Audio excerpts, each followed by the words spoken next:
ইযা জাআ রমাদান, যখন রমজান চলে আসে, এমন একটা মাস, ফুতিহাত আবওয়াবুল জান্নাহ, যেই জান্নাতে যাওয়ার জন্য সব সময় তৈয়ার থাকি, ইবাদত করি, নামাজ পড়ি, আল্লাহর কাছে জান্নাত চাই, মুমিন সব সময় চায়। আল্লাহর নবী বলেন, রমজান যখন চলে আসে, জান্নাতের 8টা দরওয়াজা, প্রত্যেকটা দরওয়াজা আল্লাহ ফেরেশতার মাধ্যমে খুলে দেন। 2 নাম্বার, মাহে রমজান যখন চলে আসে, ওয়া গুল্লিকাত আবওয়াবুন নার, হাদিসের ভাষ্য, ওই যে জাহান্নামের প্রত্যেকটা দরওয়াজা আমার আল্লাহ দরওয়াজাগুলোর ভিতরে তালা লাগাইয়া দেন। 3 নাম্বার, ভাইরা আমার, যেই শয়তানের কারণে একজন মানুষ চাইলেই নামাজ পড়তে আসতে পারে না, শয়তান সব সময় ধোঁকা দেয়, না না মসজিদে যাওয়া লাগবে না, মুমিন কানে আজান শুনে মসজিদে তারাবির তেলাওয়াত চলে, এরপরেও মসজিদে আসে না। কেন আসে না? শয়তান ওয়াসওয়াসা দেয়, না না মসজিদে যাওয়া লাগবে না। আমার ভাইরা আমার, ওই যে এই মাসে আল্লাহ মানুষের প্রতি রহম করেন, মাগফিরাত করেন, নাজাত করেন। 3 নাম্বার, এই শয়তান আল্লাহর সাথে চ্যালেঞ্জ করেছে, আয় আল্লাহ, তুমি জান্নাত বানাইছো, তুমি জাহান্নাম বানাইছো, একটা মানুষকেও আমি জান্নাতে ঢুকতে দিব না। চ্যালেঞ্জ করেছে কে? ইবলিস। আল্লাহ বলে, আমি জান্নাত বানাইছি, আমি জাহান্নাম বানাইছি, তুমি আমার বান্দা দিয়া গুনাহ করাইবা আর আমি মাফ করব। বলেন সুবহানাল্লাহ। তাহলে এই শয়তানকে, মিস্টার ইবলিসকে আল্লাহ রাব্বুল আলামিন এই মাসে হাদিসের ভাষ্য ওয়াসুফিদাতিশ শায়াতিন, এই মাসে আল্লাহ তাআলা শয়তানকে শিকল দিয়া বেঁধে রাখেন। বলেন সুবহানাল্লাহ। তো মাহে রমজান কি জিনিস? আল্লাহ তাআলা আমাদেরকে এমন এক উম্মত করে, এমন বান্দা করে পৃথিবীর মধ্যে পাঠিয়েছেন, আল্লাহ তাআলা আমাদেরকে সর্বশ্রেষ্ঠ নবীর উম্মত বানাইছেন। কথা কোন ঠিক কিনা? আল্লাহ তাআলা আমাদেরকে পৃথিবীর সবচেয়ে দামি গ্রন্থ আল কোরআন কাদেরকে দিয়েছেন? আমাদেরকে দিয়েছেন। আল্লাহ তাআলা আমাদের উপর নাজিল করেছেন শাহরু রমাদান, 12 মাসের এমন একটি মাস, যেই মাসটা হচ্ছে সবচেয়ে দামি মাস। 11 মাসের থেকে এই মাসটা অনেক দামি। তাহলে এই মাসের গুরুত্ব অনেক, এই মাসের অনেক ফজিলত কোরআনে হাদিসে আসছে। তো উদাহরণস্বরূপ আপনাদেরকে একটু বোঝাই যে আমরা যখন ব্যবসা বাণিজ্য করি, তখন ব্যবসার যখন লাভের সময় হয়, তখন আমরা যারা ব্যবসায়িক তারা মাল স্টক করে গোডাউনে জমা রাখি। কথা কোন ঠিক কিনা? ঠিক আল্লাহ তাআলা বলেন, এই যে পবিত্র মাহে রমজান আসতেছে, রমাদানুন মুবারাকুন, এই মাসটা এত দামি, এই মাসের ভিতরে আল্লাহ অসংখ্য পাপীকে জাহান্নাম থেকে মুক্তি করে জান্নাতে দিয়ে দেয়। বলেন সুবহানাল্লাহ। আল্লাহ তাআলা বলেন, ইয়া আইয়ুহাল্লাযীনা আমানু কুতিবা আলাইকুমুস সিয়াম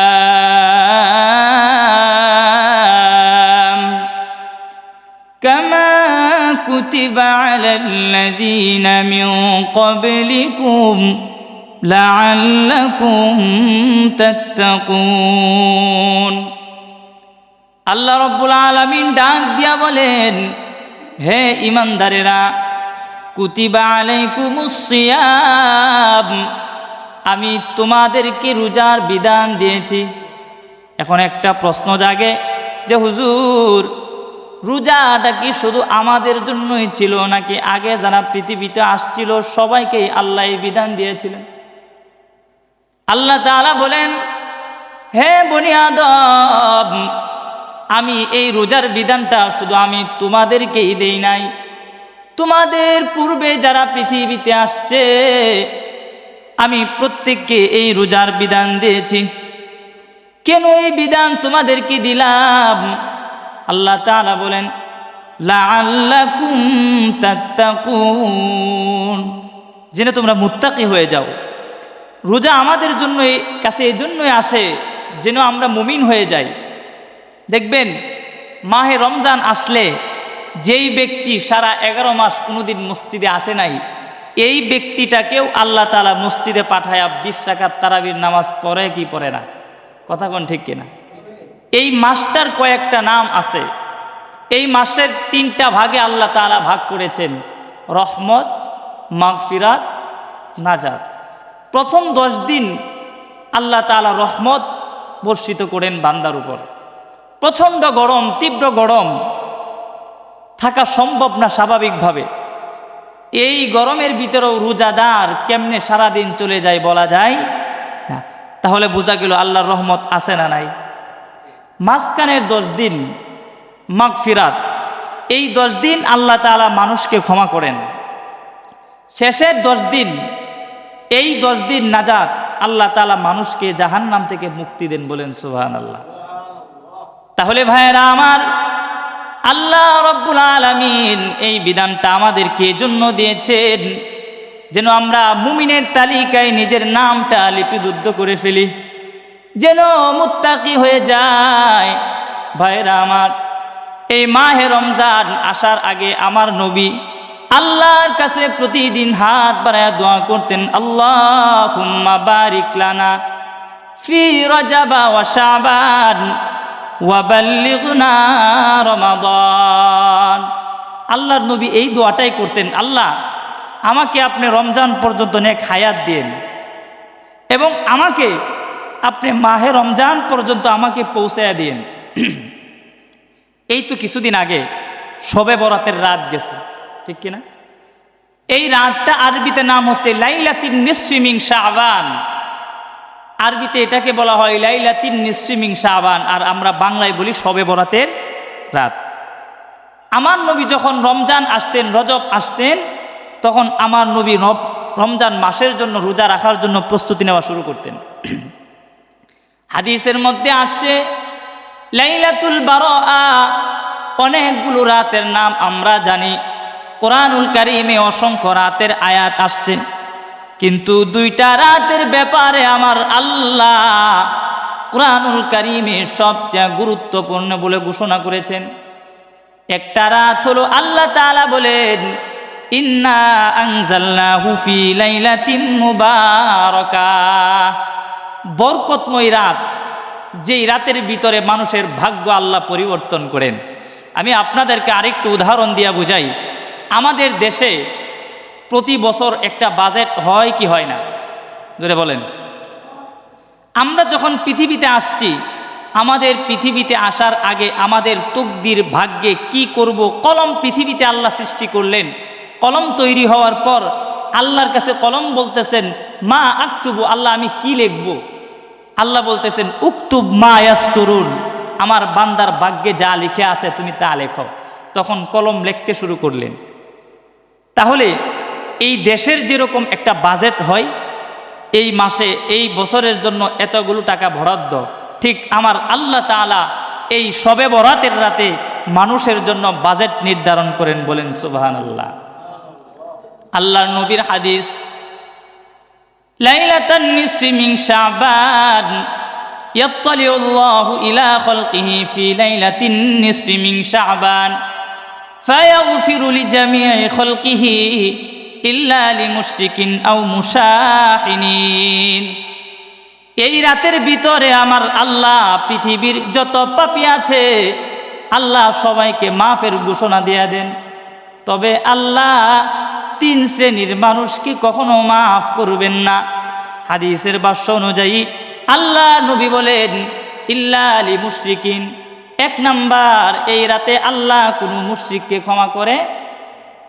2 নাম্বার, আও মুশাহিনিন, যারা পূজারী, অগ্নি পূজারী, গাছ পূজারী, মোট কথা আল্লাহ ছাড়া যারা অন্যের ইবাদত করে, অন্যকে প্রভু হিসাবে ডাকে, আল্লাহ তাআলা তাদেরকে কখনো ক্ষমা করে না। হাদিসে আসছে আল্লাহ রব্বুল আলামিন কি পরিমাণ মানুষকে এই রাতে ক্ষমা করেন, কি পরিমাণ মানুষের ভাগ্য এই রাতে আল্লাহ পরিবর্তন করান। হাদিসের মধ্যে আসছে, মানুষকে আল্লাহ এই পরিমাণ ক্ষমা করে। আরব গোত্রে আগে নবীজির জামানায় একটা গোত্র ছিল কাল গোত্র। এই কাল গোত্রের যে পশু ছিল, এই পশুগুলোর গায়ে যেই পশম ছিল, এই পশমগুলো ছিল অনেক বেশি ছিল। আল্লাহ তাআলা বলেন, এই কাল গোত্রের পশুদের গায়ে যেই পরিমাণ পশম, আমি আল্লাহ তার থেকে লক্ষ কোটি গুণ মানুষকে আমি আল্লাহ এই রাতে ক্ষমা করে দিই। বলেন সুবহানাল্লাহ। তাহলে বোঝা গেল রজব চলে গেল, সামনে আসছে শাবান, শাবানের পরেই মাহে রমজান। এই রমজান আসলে আমার নবী কি করতেন, আর রমজান আমাদেরকে কি মেসেজ দেয়? হাদিসে আসছে, কানা রাসূলুল্লাহ সাল্লাল্লাহু আলাইহি ওয়াসাল্লাম, আমার নবীজি মাহে রমজান যখন আসতেন, রোজা আসার আগে আল্লাহ নবী বলেন, আম্মা জান আয়েশা বলেন, আমার নবী এত ইবাদত করতেন, ইয়াজতাহিদু মা লা ইয়াজতাহিদু ফি গায়রিহি, যে নবীজি অন্য মাসে এত ইবাদত করতেন না। মানে মোট কথা, মাহে রমজানটাকে আমার নবী ইবাদতের মাস হিসাবে গ্রহণ করতেন। আল্লাহ নবী একদিন সকল সাহাবীদের দিকে তাকায়া ঘোষণা দিয়া বলতেছেন, হাদিস, মান ইয়ামালু হাউলাইল কালিমাত। আল্লাহ নবী সকল সাহাবীদেরকে তাকায়া বলেন, ও আমার প্রাণের সাহাবীরা, তোমাদের মধ্যে এমন কে আছো যে আমার এই কথাগুলো, আমার এই বাক্যগুলো নিজে গ্রহণ করবা এবং নিজে শিখবা এবং আরেকজনকে শিক্ষা দিবা? হযরত আলী রাদিয়াল্লাহু তাআলা আনহু দাঁড়ায় বলেন, ইয়া রাসূলুল্লাহ, আপনি আমাকে বলেন, আমি আবু হুরায়রা আপনার এই দামি কথাগুলো আমি শুনবো, আমি শিখবো, আরেকজনকে শিখাবো। আবু হুরায়রা বলেন, নবী গো, এই দামি কথাগুলো কি কি আমাকে বলে দিন। এবার আল্লাহ নবী বলেন, আবু হুরায়রা, আমি তোমাকে 1 নাম্বার সবক দিতেছি, ইত্তাকিল্লাহ হাইসুমা কুনত। 1 নাম্বার সবক শুনে নাও, তুমি যেখানেই থাকো না কেন, তুমি আল্লাহকে ভয় করো। 2 নাম্বার, ওয়া আতবিইস সাইয়্যাতাল হাসানাতা তামহুহা।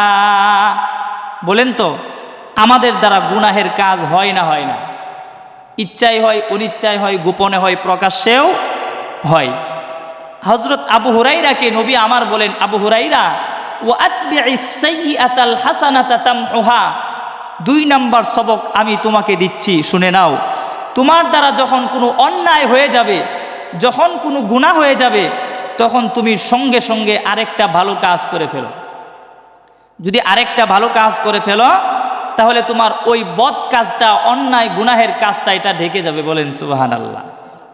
3 নম্বরে আমার নবী হযরত আবু হুরায়রাকে বলেন, আবু হুরায়রা, ওয়া খালিকিন নাসা বিখুলুকিন হাসানিন। 3 নাম্বার আমার নবী আবু হুরায়রাকে বলেন, আবু হুরায়রা, পৃথিবীর মানুষের সাথে উত্তম আচরণ করো, ভালো ব্যবহার করো। 1 নাম্বার, আল্লাহকে ভয় করো। যারা ভয় করে তাদের নাম কি বলেন? মুমিন মুত্তাকি যারা, তারা আল্লাহকে ভয় করে।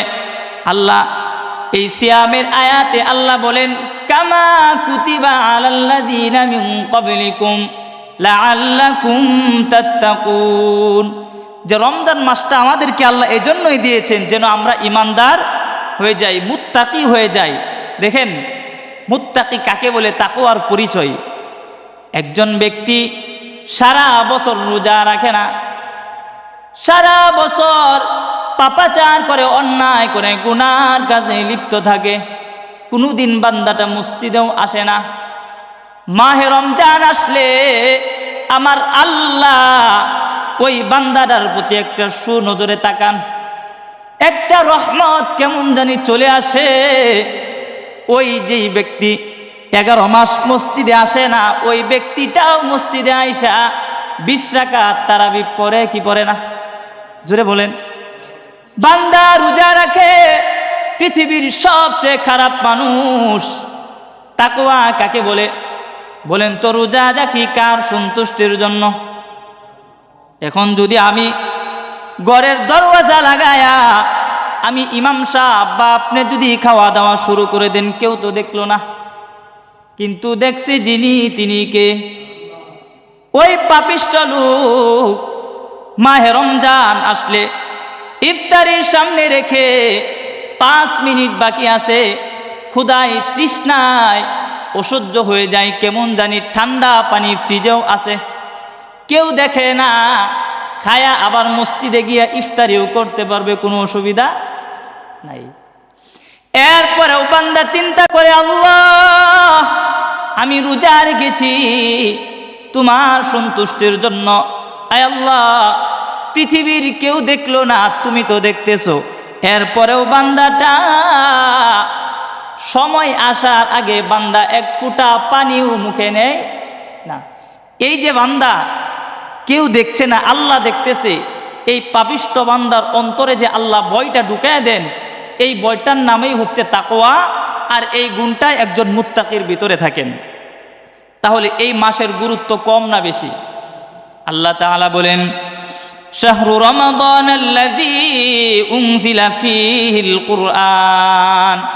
ও পৃথিবীবাসী, আমি এই মাসের মধ্যে আমি আল্লাহ তোমাদের উপর কোরআন নাজিল করেছি। এই মাসের ভিতর এমন একটি রাত আছে, যেই রাতের নাম হলো লাইলাতুল কদর।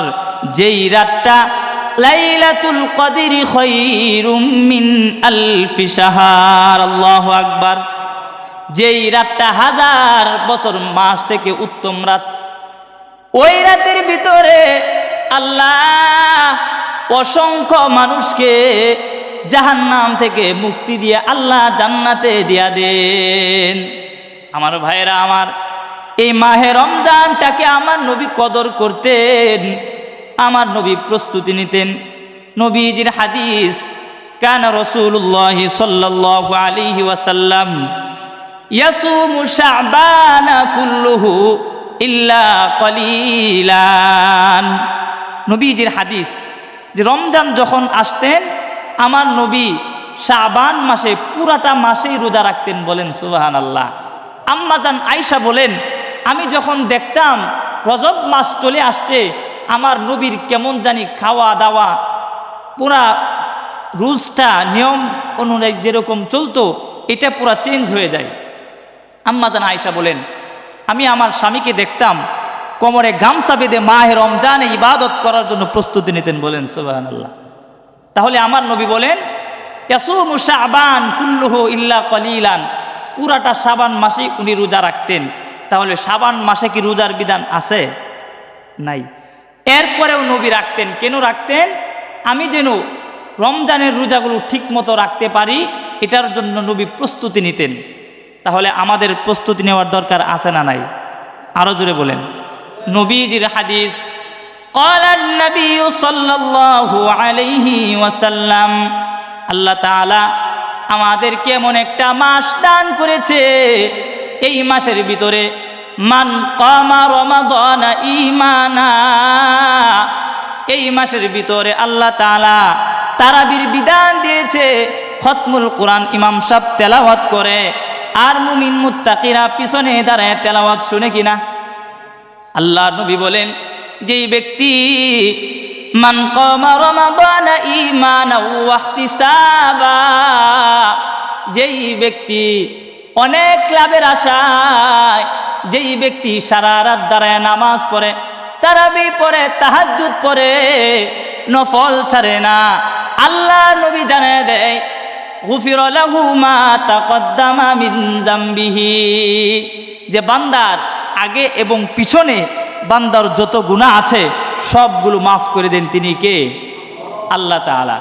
হাদিসের প্রথম হাদিস, ক্বালান নবী সাল্লাল্লাহু আলাইহি ওয়াসাল্লাম মান সামা রমাদানা ঈমানা ওয়া ইহতিসাবা। ভাইরা আমার, মুফাসসিরিনে কেরাম এই ওয়াহতিসাবানের ব্যাখ্যা করেছেন যে দেখেন, আমরা যখন বড় জায়গায় চাই তখন চাওয়ার পরিমাণটা কি ছোট থাকে না বড় থাকে? জোরে বলেন। চেয়ারম্যান সাহেবের কাছে যখন আবদার করি একরকম, এমপির কাছে গেলে বড়। আল্লাহ নবী মুফাসসিরিন কেরাম এটার ব্যাখ্যা করেন যে কেউ যদি ওয়াহতিসাবা মানে অধিক পাওয়ার আশায়, আয় আল্লাহ এই মাসে আপনি আমাকে, রোজার মাসে যদি কেউ দান সৎকা করে সব কম না বেশি, জোরে বলেন, তাহলে এই মাসটা ইবাদতের মাস। হযরত আবু হুরাইরাকে আল্লাহ নবী বলেন, আবু হুরাইরা ইত্তাকিল মাহারিম তাকুন আবাদান নাস, আমি তোমাকে বললাম যে আমার 5টা সবক যদি কেউ নেয়, যদি কেউ শিখে এবং আরেকজনকে শিক্ষা দেয়, তাহলে তার জন্য দুনিয়াটা চলা সহজ হয়ে যাবে। 1 নম্বরে হযরত আবু হুরাইরাকে আল্লাহ নবী বললেন ইত্তাকিল মাহারিম, হারাম থেকে বেঁচে থাকো। এরপরে দেখবেন এই মাহে রমজানের জন্য সবচেয়ে যে ইবাদতটা গুরুত্বপূর্ণ সেটা হচ্ছে নফলের গুরুত্ব বেশি। ফরজের পর আপনি যেন নফলের ইবাদত করেন, নফল নামাজ, তাহাজ্জুদ নামাজ, দান সদকা, এই বিধান রোজার মাসে আসছে। তাহলে দেখেন হযরত আবু হুরাইরাকে আল্লাহ নবী বললেন, আমি তোমাদের কি কেউ কি আছো যে আমার এই 5টা সবক গ্রহণ করবে, নিজে শিখবে এবং আরেকজনকে শিক্ষা দিবে? 1 নম্বরেই হযরত আবু হুরাইরাকে বললেন, আবু হুরাইরা ইত্তাকিল মাহারিম, মানে হারাম থেকে বেঁচে থাকো। যদি হারাম থেকে বেঁচে থাকতে পারো, তাকুন আবাদান নাস, পৃথিবীর সবচেয়ে বড় বুজুর্গ, ইবাদত করনেওয়ালা বুজুর্গ তুমি হয়ে যাবা। বলেন সুবহানাল্লাহ। হারাম কি জিনিস ভাইরা আমার, আমরা যদি একটু উদাহরণ দিয়ে বুঝাই, এই যে মসজিদটার ভিতরে যদি এসি লাগায়, এয়ার কন্ডিশন যদি বানাতে চাই, আর যদি দরওয়াজা জানালা খোলা রাখি, ঠান্ডা হবে? হবে না। কেন হবে না? দরজা খোলা, জানালা খোলা। ঠিক আল্লাহ তাআলা বলেন, কোনো বান্দার আমল নামায় যদি কেউ হারাম খায় আর ইবাদত করে, তার ইবাদত কবুল হবে না। এজন্য 1 নাম্বার আল্লাহ নবী বলেন ইত্তাকিল মাহারিম। আবু হুরাইরা হারাম থেকে বেঁচে থাকো। যদি হারাম থেকে বেঁচে থাকতে পারো, তাকুন আবাদান নাস, পৃথিবীর মধ্যে সবচেয়ে তুমি বুজুর্গ হয়ে যাবা। আল্লাহ নবী 3 নম্বরে আবু হুরাইরাকে ডাক দেয়া বললেন, আবু হুরাইরা ওয়া আহসিন ইলা জারিকা। 3 নম্বর সবক আবু হুরাইরাকে দিলেন, আবু হুরাইরা তুমি তোমার প্রতিবেশী, এলাকাবাসী, আত্মীয় স্বজন, তাদের সাথে সৎ আচরণ করো, ভালো ব্যবহার করো। 4 নম্বর সবক দিলেন ওয়ালা তাদহাক, অল্প হাসো। কেননা অতিরিক্ত যদি কেউ হাসে তাহলে তুমিতুল কলব, ওই মানুষের অন্তরটা মরে যায়। এই সবকগুলো হযরত আবু হুরাইরাকে দিলেন এবং নবী বললেন, কে আছে এমন যে আমার এই 5টা সবক গ্রহণ করবে? আমার নবী মাহে রমজান যখন আসতেন তখন গামছা বেঁধে মাহে রমজানের প্রস্তুতি নেওয়া শুরু করতেন। তাহলে আমাদের নেওয়ার দরকার আছে না নাই? কেমনে নেবেন? এজন্য নিয়ত করেন, 1 নাম্বার এই মাহে রমজান আসছে, আমাকে এই মেসেজ দেয়া যাবে আমি যেন মুমিন হয়ে যাই এবং আমার অতীতের যত গুনাহ আছে এই গুনাহগুলো যেন আমি মাফ করাইতে পারি। রোজাদারকে আল্লাহ তাআলা বলেন ইবাদত হয় 2 প্রকার। একটা ইবাদত হচ্ছে এই যে আমরা নামাজ পড়ে ইবাদত করি, ইবাদত কিনা? মানুষ বাংলাদেশ থেকে বাইতুল্লাহ যায়, ইবাদত কিনা? উমরা করে, হজ করে, এটাও ইবাদত।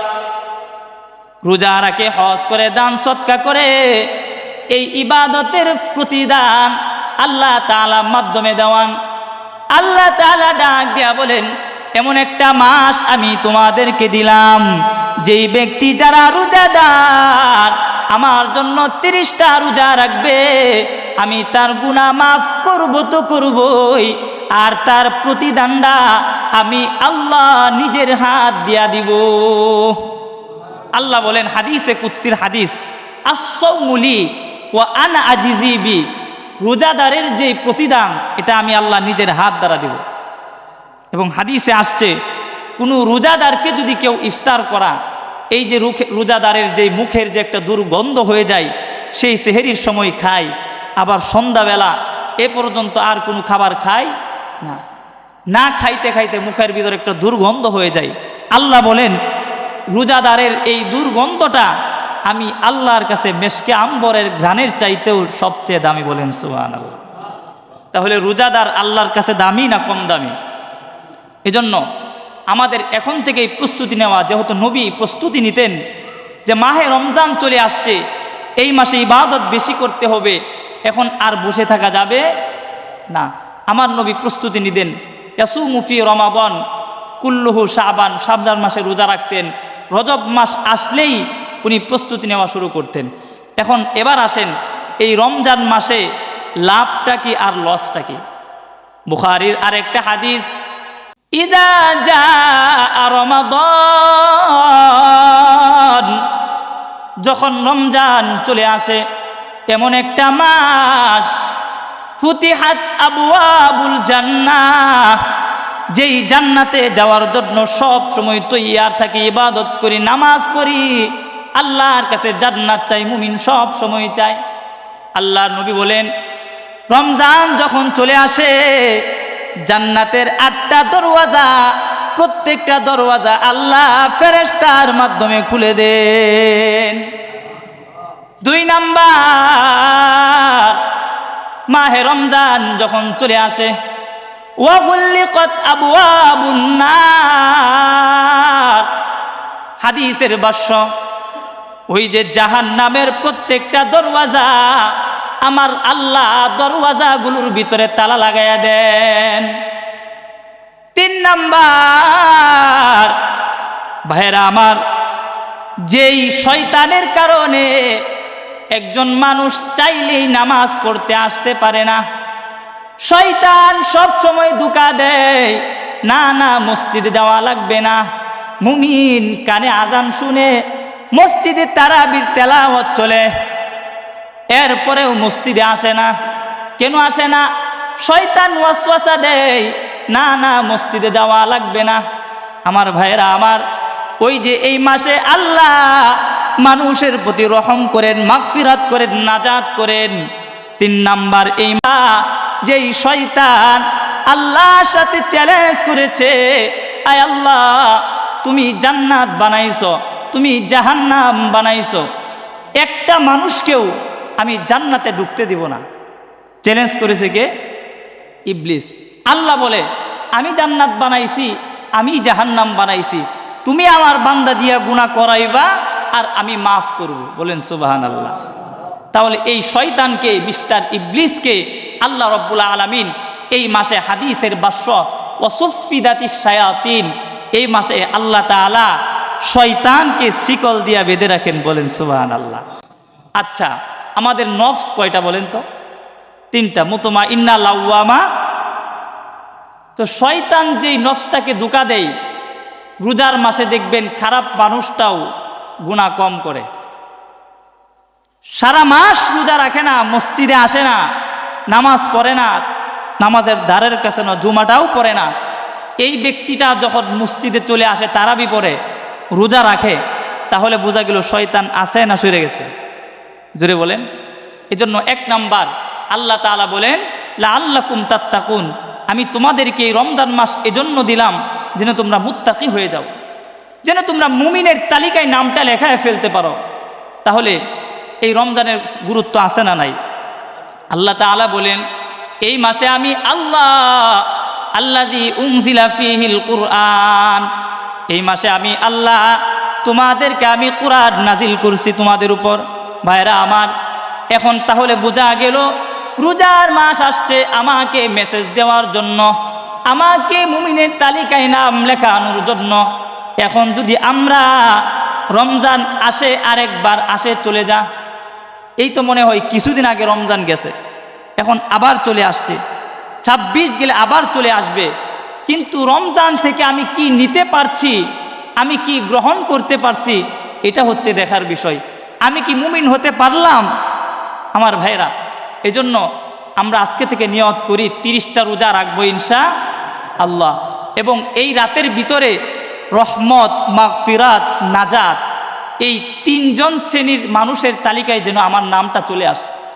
আর সবচেয়ে বড় বিষয় হলো এই যে লাইলাতুন নিসফি মিন শাবান, বারাআ, শবে বরাতের রাত, এই রাতের ভিতরে যারা কবরবাসী, যারা মৃত, তারা সন্তানের দিকে তাকায় থাকে। কেমন করে তাকায় থাকে? ওই দিনের হক হলো সন্তান তার মায়ের কবরের পাশে গিয়া দোয়া করা। যেহেতু ওই দিন বাজেট হয়, আল্লাহ তাআলা মানুষের ভাগ্য পরিবর্তন করে ওই দিন মানুষকে জাহান্নাম থেকে আল্লাহ তাআলা মুক্তি দেওয়া অসংখ্য মানুষকে, আমাদের যারা পূর্বপুরুষ কবরবাসী হয়েছে, এই দিনটাতে লাইলাতুল বারাআ আমাদের দিকে তাকায় থাকে যে আমার ছেলে আমার জন্য গিয়া দোয়া করতেছে কিনা, আমার জন্য দান সৎকা করতেছে কিনা। তাহলে একটা রাত চলে গেছে, আরেকটা রাত সামনে আছে। এই রাতটা কোরআনুল কারিমে আল্লাহ বলেন লাইলাতুল কদরি খায়রুম মিন আলফি শাহর। এই রাতের ভিতর আল্লাহ তাআলা তার থেকে আরো দ্বিগুণ লক্ষ কোটি গুণ মানুষকে আল্লাহ তাআলা মাফ করে দেন। তাহলে এই রাতটা পাওয়ার আশায় অন্ততপক্ষে আমরা 30টা রোজা রাখবো ইনশাআল্লাহ, এবং পাশাপাশি আরেকজনকে রোজা রাখার জন্য উদ্বুদ্ধ করব, ছেলে মেয়েদেরকে রোজা রাখার জন্য উদ্বুদ্ধ করব যে আমার ছেলেটার বয়স 10 বছর, 11 বছর, 12 বছর, তাকে বাবা হিসাবে, একজন আদর্শ বাবা হিসাবে আপনি তাকে অর্ধেক রোজা করে এক বেলা করে তাকে রোজা শিখান। আপনি এটা বললেন না যে না আমার ছেলের তো বয়স হয়েছে না, আরও পরে। এজন্য রোজার অনেক ফজিলত। আল্লাহ তাআলা আমাদেরকে এই রমজানের উপর আমল করে মুমিন হয়ে আল্লাহ তাআলা মুমিনের তালিকায় আমাদের নামটা লেখা দেন। সবাই বলুন আমিন। 30টা রোজা রাখবো ইনশাআল্লাহ। এখন থেকে নিয়াত করেন। আর ইবাদত যতই করেন, আপনার কামাইয়ের ভিতরে যদি হারাম থাকে তাহলে আপনি এক দিক দিয়ে ইবাদত করবেন, আরেক দিক দিয়া চলে যাবে। এজন্য হযরত আবু হুরাইরাকে যখন বললেন নবী মান ইয়ামালু, তোমাদের মধ্যে কে আছে যে আমার এই 5টা সবক গ্রহণ করবে, হযরত আবু হুরাইরা বলেন কুলতু ইয়া রাসূলুল্লাহ, আমি পারবো। আবু হুরাইরা বললেন, নবী বললেন তুমি কিভাবে পারবা, তোমার সাহস আছে? এবার আবু হুরাইরা বললেন নবী আমাকে বলেন, আমি ইনশাল্লাহ পারবো। এবার আবু হুরাইরা হাদিসের ব্যাখ্যা বলেন, আমার নবী আমার হাত ধরলেন, হাত ধরে আমাকে 1 নম্বরে বললেন ইয়া আবা হুরাইরা ইত্তাকিল মাহারিম, তুমি হারাম থেকে বেঁচে থাকো, তাকুন আবাদান নাস। 2 নম্বরে বলেন ইত্তাকিল্লাহ হাইসুমা কুন্ত, তুমি যেখানেই থাকো না কেন আল্লাহকে ভয় করো। 3 নম্বরে বললেন ওয়া আতবিইস সাইয়্যাতাল হাসানাতা তামহুহা, যখন আবু হুরাইরা তোমার দ্বারা কোনো একটা গুনার কাজ হয়ে যাবে তখন সঙ্গে সঙ্গে আরেকটা ভালো কাজ করে ফেলো, তাহলে ওই ভালো কাজটা তোমার গুনার কাজটা ঢেকে ফেলবে। 4 নম্বরে আল্লাহ নবী বলেন ওয়াখুলুকিন নাসা বিহুসনি খুলুকিন, যে মানুষের সাথে সৎ আচরণ করো। এখন তো আমাদের সমাজে আসছে এই যে মাহে রমজানকে কেন্দ্র করে মানুষ, আমরা লাভবান হতে চাই, যারা ব্যবসায়ী ভাইরা আছে আমরা সতর্ক থাকব। এই মাসে যেন অন্ততপক্ষে আমার দ্বারা, আমার ব্যবসার মাধ্যমে যেন কোনো রোজাদার মনে কষ্ট না পায়। ব্যবসায় লাভ হোক কম, কোনো অসুবিধা নাই, এরপরেও যেন মাহে রমজান, এখন দেখা যায় মাহে রমজানকে উসিলা করে 3 মাস আগে থেকে এই গোডাউনে স্টক করে রাখে কিনা। এজন্য এগুলো থেকে বেঁচে থাকবো। আমার আরেক রোজাদার ভাইকে ইফতার করানোর জন্য চেষ্টা করব এবং রোজা রাখার জন্য উদ্বুদ্ধ করব, এবং রাত্রিবেলা আমরা তারাবির নামাজগুলো পড়ার চেষ্টা করব ইনশাআল্লাহ। এরপরে সেহরি খাওয়ার আগে তাহাজ্জুদের আমল করব, আর বেশি বেশি নফল ইবাদত করার চেষ্টা করব ইনশাআল্লাহ। এই রমজান মাসে আপনি একটা হিম্মত নেন, এই রমজান মাসে আমার অতীতের যত কাজা নামাজগুলো আছে আমি একটা একটা করে এগুলো শেষ করব ইনশাআল্লাহ। আপনি এইভাবে চেষ্টা করেন না, হয়তোবা আপনি পুরা জিন্দেগিটা পারবেন না, কিন্তু এই চেষ্টার কারণে, এই ফিকিরের কারণে আল্লাহ তাআলা আপনাকে পুরা জিন্দেগির নামাজগুলো আল্লাহ কবুল করে নেবেন। এজন্য আল্লাহ তাআলা আমাদেরকে ইমানদার হিসাবে, মুত্তাকি হিসাবে যেমনে বলছে আল্লাহ তাআলা লাআল্লাকুম তাত্তাকুন, যেন তোমরা মুমিন হয়ে যাও। দেখেন রোজার বিধানটা একবারে আল্লাহ তাআলা সহজভাবে বলে নাই। কোরআনে যত বিধান আল্লাহ তাআলা বলছেন, নামাজের কথা বলছেন, প্রত্যেকটা কথাই আল্লাহ তাআলা কঠোরভাবে বলছেন। তার থেকে আরো কঠোরভাবে আল্লাহ তাআলা বলছেন লাআল্লাকুম তাত্তাকুন, তোমরা যেন ইমানদার হয়ে যাও। এখন রোজা আপনি ইচ্ছা করে রাখলেন না, তাহলে এটার জন্য কাফারা দিতে হয়, কত মানুষকে খাওয়াইতে হয়। এখন একটা রোজার সমান হাদিসে আসছে 12 মাস যদি আপনি রোজা রাখেন তাহলে রমজান মাসের 1 রোজার সমপরিমাণ হবে না। এরপরে দেখেন আপনি উজর, আপনি অসুস্থ, আপনি মাজুর, আল্লাহ বলেন আইয়ামাম মাদুদাত, রোজা কি জিনিস? নির্দিষ্ট কয়েকটা দিন। ফামান তাতাওয়া খায়রান ফাহুয়া খায়রুল্লাহ, তুমি যদি অসুস্থ থাকো তাহলে ফিদিয়াতুম মিন সিয়ামিন আও সাদাকাতিন, তুমি ফিদিয়া দিয়া দাও। দেখেন এরপরেও আল্লাহ তাআলা রোজা মাফ করেন নাই, এটাও বলেছেন। দেখেন আমাদের মায়েরা, নারী সমাজ, আল্লাহ তাআলা তাদেরকে নামাজ মাফ করে দিয়েছেন তাদের অসুস্থতার কারণে। কিন্তু দেখেন মাহে রমজানে যদি কোনো নারীর হায়েজ নেফাস হয়, এই রোজাটাও পরবর্তীতে আদায় করার জন্য আল্লাহ কঠোরভাবে বলে দিয়েছেন। তাহলে এটাকে কি ছোটোভাবে দেখার কোনো সুযোগ আছে? নাই। আল্লাহ তাআলা আমাদেরকে 30টা রোজা রাখার তৌফিক দান করুন, সবাই বলুন আমিন।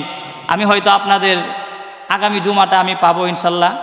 এরপরে আপনারা জানেন যে আমি চট্টগ্রাম বাংলাদেশের 3টা সরকারি মসজিদ, একটা বাইতুল মোকাররম, এরপরে 2 নাম্বার হচ্ছে চট্টগ্রাম আন্দরকেল্লা শাহী জামি মসজিদ, আপনারা যারা চিনেন। তো ওইখানে আমি তারাবির নামাজ পড়াই। গত রোজাও আপনাদের এখানে থাকতে পারি নাই। ইনশাল্লাহ আমার তারাবি শেষ হয়ে যায় 22 রোজায়। তো আগামী রোজার নির্বাচনের পরের দিন হবে 13 বা 14 তারিখ হবে, 15 তারিখ ইনশাল্লাহ আমি চলে যাব। তো আগামী জুমাটা আমি পাবো ইনশাল্লাহ। তো এই জন্য আমার পক্ষ থেকে আরেকজনকে দিয়ে যাব ইনশাল্লাহ, উনি খুব ভালো আলেম। আপনাদেরকে এই 3টা জুমা, যে 3টা 4টা জুমা আমি পারবো না, ইনশাল্লাহ উনি আসবে। এজন্য আপনারা আসবেন এবং ইবাদত করবেন। এবং গতবার যেরকমভাবে আপনাদেরকে আইসা শেষ তারাবি পড়াইছিলাম, মনে ছিল? ইনশাল্লাহ এবারও আসবো, কথা দিয়ে গেলাম। এজন্য আপনারা কেউ ভুল বোঝাবুঝি করবেন না। ইনশাল্লাহ আপনারা মসজিদে আসবেন, নামাজ পড়বেন এবং এই রোজার মাসটা যেন আপনার একটা সময় যেন নষ্ট না হয়। বেশি বেশি কোরআন তেলাওয়াত